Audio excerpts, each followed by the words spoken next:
day, like diamonds and pearls.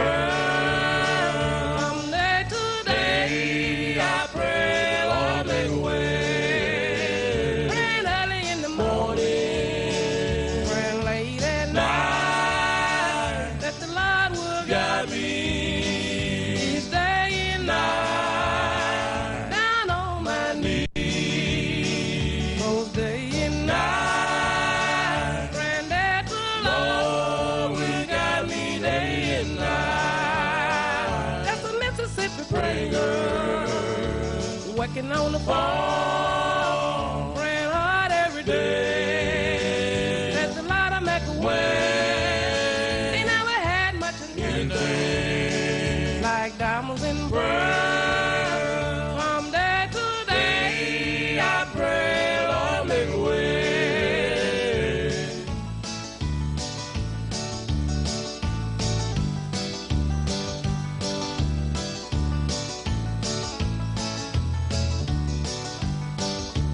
Way back home in Mississippi, where I first heard my mother pray. Back down south in Mississippi, where I first heard my mother pray. You know, it's two holidays that I would never forget, y'all. Thanksgiving and Christmas. On Thanksgiving, my mother and father would always get two big old tables and pull them together. And they put all 15 of us children sitting around there. And they would look at each one and say, have a blessing. All those wonderful days are gone now, but I never will forget it. But they still live on here in my heart. And it's another wonderful holiday that I just can't forget. And that's Christmas. My mother had an old rocking chair. She'd sit out there, and she would put all 15 of her children there and give them Christmas presents. And she had the little grandchildren that would sit on the other side. She'd give all of them presents. And Lord, when she gave Glenn Terrell his present, you should have seen the beautiful smile on his face. Lord, you should have seen this beautiful spark in Tab's eye. And when she got to Johnson Davis Jr., he was shout for joy, because he knew it would be another Christmas before he get another toy. And I had 5 brothers there, Lindsay, Johnny, and Jerry, and Mark and Mitchell. Lord, when they got their toys, they were so happy. Way back home in Mississippi, where I first heard my mother pray. Back down south in Mississippi, where I first heard my mother pray.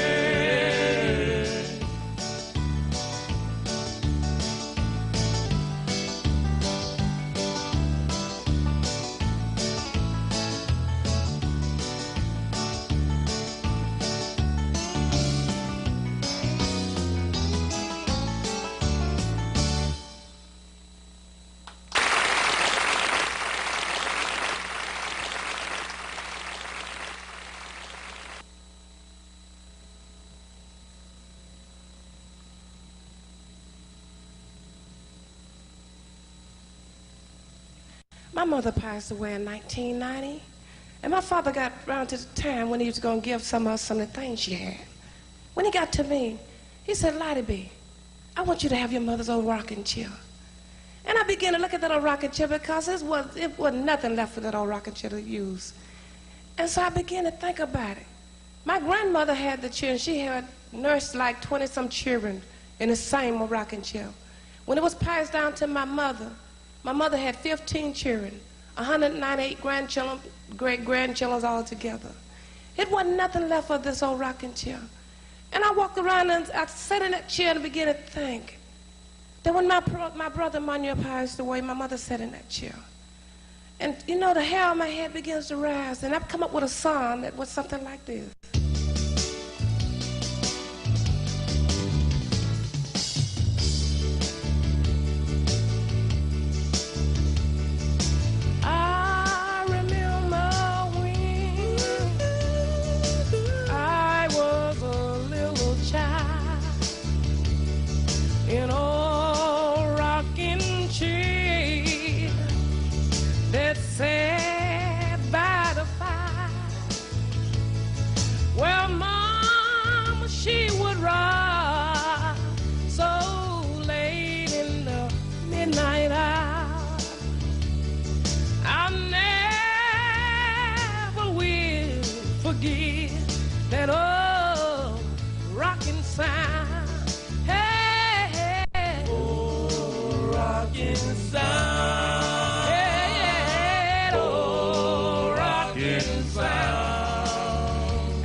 rockin' sound. Oh, yeah, yeah, I never will forget that old rockin' sound.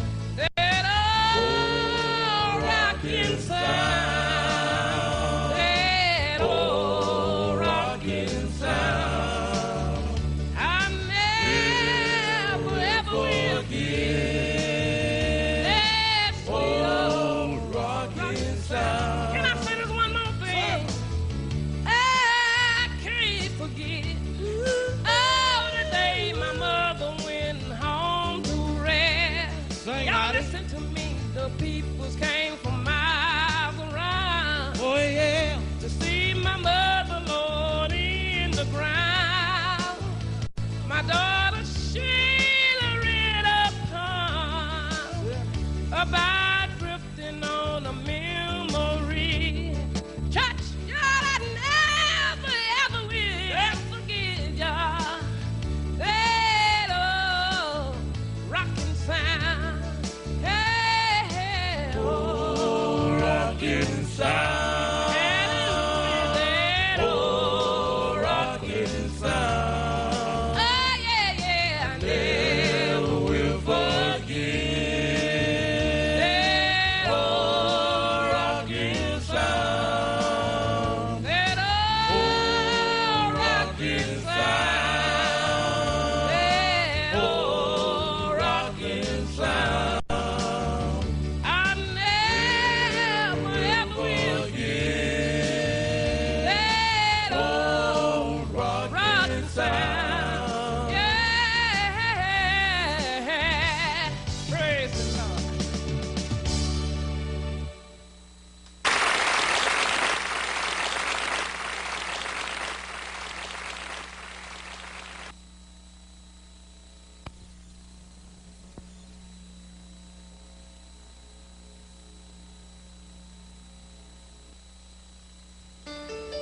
You know, every year we go down to the adopting home to get little children toys down there. And when I got there, y'all, I saw 4 little children standing in line, and an old lady standing there trying to adopt all 4 of the little children. And they had another lady standing up behind her saying, "You can't adopt these children because you don't have enough income."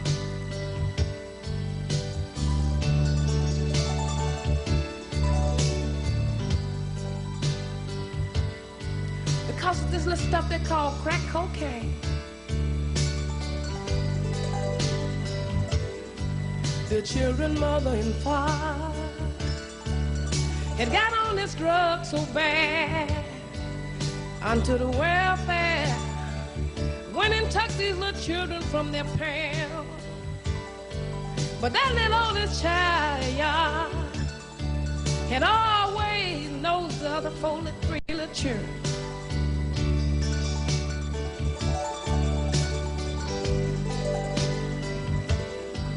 She stood there with tears in her eyes.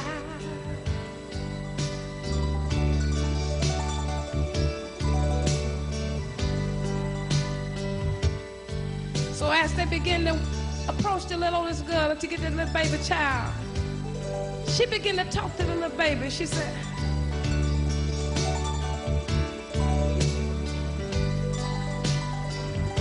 "I may not get a chance to see you in this world again.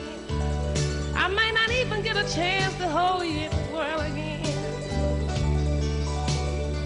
She said, "But a preacher come by here all the time telling me about another world. I hope to see you in this other world."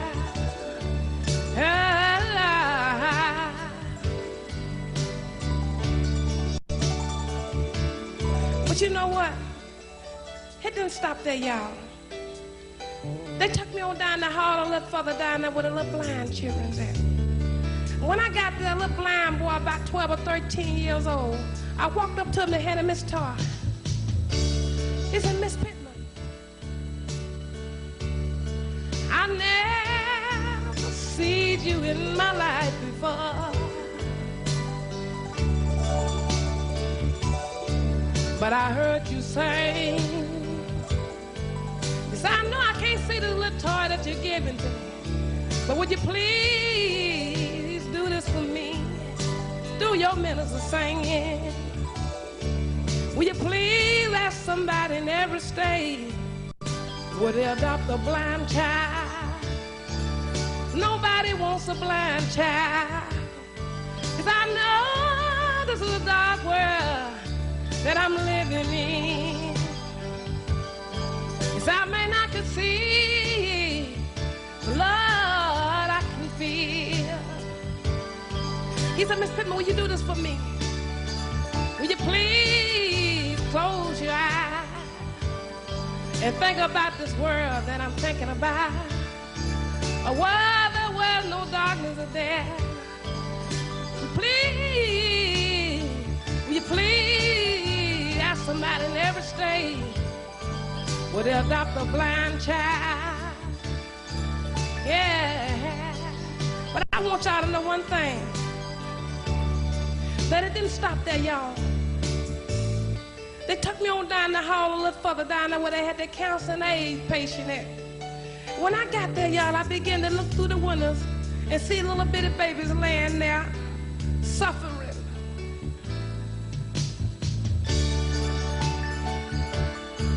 And dying with AIDS. They ain't never did nobody no wrong, but oh, they're laying there. But as I was standing there, y'all, a lady began to walk up on my left-hand side and said, Miss Pittman, she said, I got sick about 2 years ago, and I had to go into the hospital. So I had to have a transfusion of blood. So they gave me a transfusion of blood that had AIDS in it. She said, I got children that won't even come to see about me, y'all.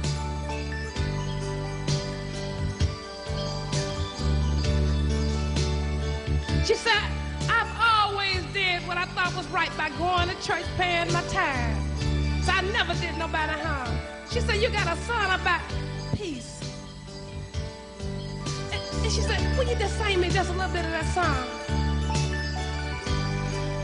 And I began to ask my sons, would they just hum a little bit of what I began to talk about it? Peace Over there.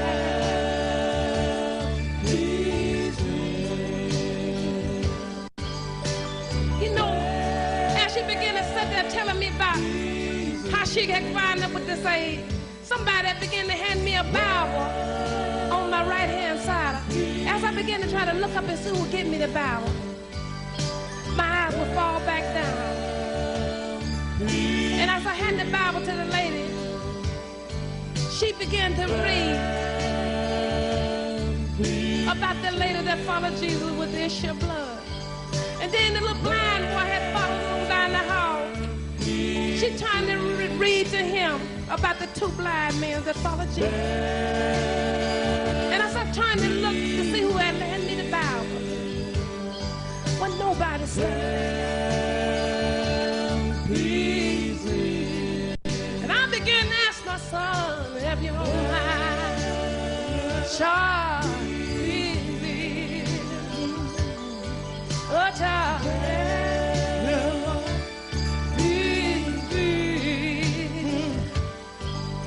every time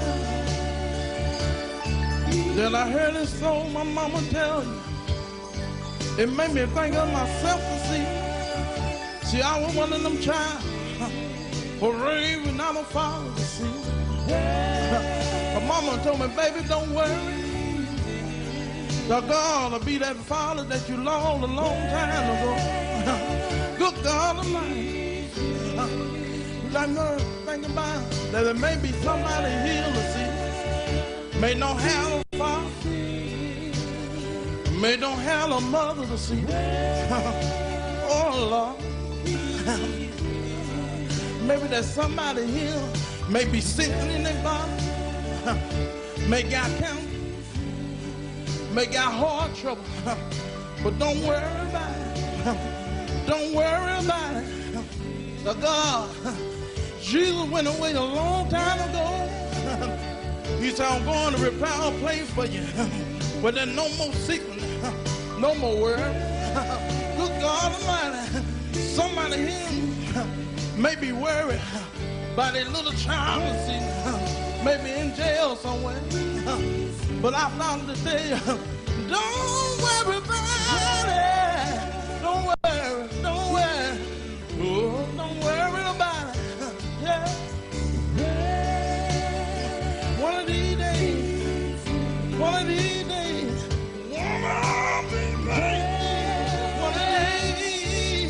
one of these days, y'all, it'll be all over. It'll be all over. Jesus is coming back. He's coming back one day. It's gonna be all over with. No more separating right from the wrong, y'all. Oh, Lord. Mama.